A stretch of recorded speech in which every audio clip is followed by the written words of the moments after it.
존경하는 국민 여러분, 이재명 정부의 지난 8개월은 해체와 파괴, 붕괴와 추락의 시간이었습니다. 단순히 정책의 실패가 아닙니다.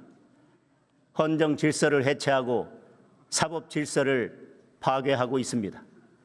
시장 경제는 붕괴되고 민생 경제는 추락하고 있습니다. 정부를 이기는 시장은 없다라는 대통령의 발언은 시장 경제를 바라보는 이 정권의 시각을 그대로 드러냅니다. 이 정권은 경제의 성장 엔진을 살리는 대신 현금 살포라는 반시장적 포퓰리즘 정책을 선택했습니다. 시장 경제의 원칙을 부정하고 이재명식 기본 사회로 가는 확장 재정을 밀어붙이고 있습니다. 그 결과는 어떻습니까? 작년 11월 시중 통화량은 전년 대비 8.4%나 증가해서 역대 최고인 4,498조 원을 기록했습니다. 이재명 정권 출범 후 소비 쿠폰 등 돈을 불기 시작하면서 8월 이후 4개월 연속 8%대의 높은 상승률입니다. GDP 대비 통화량 비율은 150%를 넘어서 70%대를 기록하는 미국에 비해 돈이 2배 이상 더 풀렸습니다. 과도하게 풀린 돈은 고환율, 고물가를 불러왔습니다. 환율은 1,500원대에 육박하고 있고 우리 원화의 가치는 급격히 떨어지고 있습니다. 국제결제은행 BIS 발표에 따르면 우리 원화의 실질 실효 환율은 주요 64개국 가운데 63위입니다. 2024년 이후 선진국과 신흥국 모두 통화가 안정됐지만 원화 가치는 10% 넘게 떨어져서 2009년 글로벌 금융위기 이후 최저 수준으로 폭락했습니다. 환율 폭등으로 수입 물가는 6개월 연속 상승하고 있고 중소기업들은 원가 상승에 직격탄을 맞고 있습니다. 물가는 천정부지입니다. 쌀값은 전년 대비 18.9%나 올랐습니다. 사과 19.6%, 귤 15.1% 등 과일값도 크게 올랐고 돼지고기, 소고기도 4% 넘게 올랐습니다. 경유 10.8%, 휘발유 5.7% 등 기름값도 크게 올랐습니다. 삼겹살, 김밥, 쌀국수 같은 서민 외식 물가도 5%대의 높은 인상률을 기록했습니다. 과도하게 풀린 돈에 무모한 부동산 정책이 더해지면서 주거 비용도 치솟고 있습니다. 지난달 서울 아파트 평균 매매 가격은 1년 전보다 무려 19.3%나 오른 15억 2,162만 원을 기록했습니다. 평균 전세 가격도 6억 6,948만 원으로 1년 전보다 5.8%나 뛰었습니다. 월세가 급격히 늘어 주택월세 비중이 62.7%까지 치솟았고 서울 아파트 월세 가격은 1년 사이에 13만 원 이상 올라 평균 147만 6천 원을 기록했습니다. 집을 팔기도 어렵고 사기는 더 어렵고 전세는 사라지고 월세는 폭등하는 3중 4중의 부동산 대란이 벌어지고 있습니다.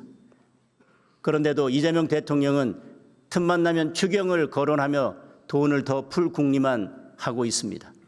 뿌릴 돈이 부족하니 이제 설탕세까지 걷겠다고 합니다. 소금세, 김치세까지 나오지 않을까 걱정입니다. 이미 우리는 과도한 돈 풀기의 역습을 경험하고 있습니다.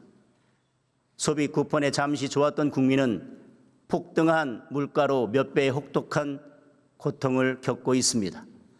통화량 증가로 인한 고환율과 원화 가치 하락은 우리 경제의 기초 체력을 약화시키고 있습니다.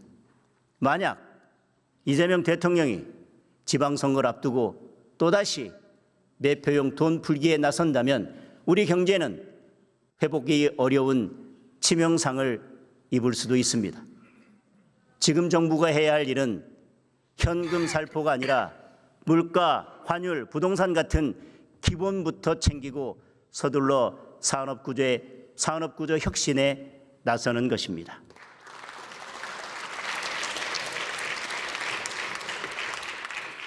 국민 여러분, 일자리 문제는 더욱 심각합니다. 작년 고용률이 지표상으로는 62.9%, 역대 최고를 기록했습니다. 하지만 실상은 참담합니다. 40대와 60대 이상은 취업자 수가 늘었지만 20대, 30대, 50대 모두 취업자 수가 감소했습니다. 특히 20대 취업자가 가장 많이 줄어서 무려 17만 명이 감소했습니다. 15세에서 29세 청년 고용률은 45%로 20개월 연속 하락했고 구직을 포기한 그냥 쉬었음 청년이 70만 명을 훌쩍 넘었습니다. 청년층 일자리가 많은 제조업은 취업자 수가 7만 3천 명 줄었고 서민들이 많이 일하는 건설업은 12만 5천 명이나 감소했습니다. 노년층 취업이 대폭 늘어 착시 현상이 발생했을 뿐 실제로는 고용 절벽에 가깝습니다. 일자리는 기업이 만듭니다. 기업이 마음껏 뛰지 못하고 규제에 발목이 잡혀 있으니 일자리를 만들지 못하고 있는 것입니다. 그런데도 이재명 정권은 자본을 약탈자로 보는 경제관, 기업을 근로자의 적으로 보는 노사관에서 벗어나지 못하고 있습니다. 민주당이 밀어붙인 노란봉투법이 3월 10일 시행됩니다. 노조가 불법 파업을 해도 기업은 속수무책이 됩니다. 공장을 늘리거나 생산 라인을 변경하는 경영 전략도 노조가 마음만 먹으면 파업의 대상이 될 수 있습니다. 대기업은 수천 개에 달하는 협력업체 노조들과 1년 내내 단체 교섭을 해야 할 판입니다. 이미 민주노총 금속노조 소속 하청업체 100여 곳이 법도 시행되기 전에 원청업체의 단체 교섭을 요구하고 나섰습니다. 민주노총은 정부와 공공기관 산하 공무직과 용역 근로자 노조의 원청 직접 교섭 지침을 내린다고 합니다. 각 부처 장관들을 협상 테이블에 불러앉히겠다는 것입니다. 이런 마당에 어느 기업이 투자를 늘리고 일자리를 늘릴 수 있겠습니까? 한국에서 철수할 수 있다라는 주한 유럽 상공회의소의 입장문이 현실로 다가올 수도 있습니다. 이재명 정권은 강력한 자사주 소각을 담은 3차 상법 개정도 추진하고 있습니다. 소액주주 권익 보호는 당연히 필요하지만 자금 여력과 대응 수단이 부족한 중소, 중견 기업들은 경영 불안을 걱정할 수밖에 없습니다. 특수고용, 프리랜서 등 플랫폼 노동자를 보호하겠다면서 근로자 추정제를 담은 근로기준법 개정도 추진한다고 합니다. 인건비 부담이 가중되어 소비자 물가 인상으로 이어지고 신규 투자와 고용이 위축될 것이라는 우려가 나오고 있습니다. 기업의 손발을 묶으면 일자리는 당연히 줄어듭니다. 빈대 잡으려고 초가삼간 태울 수는 없습니다.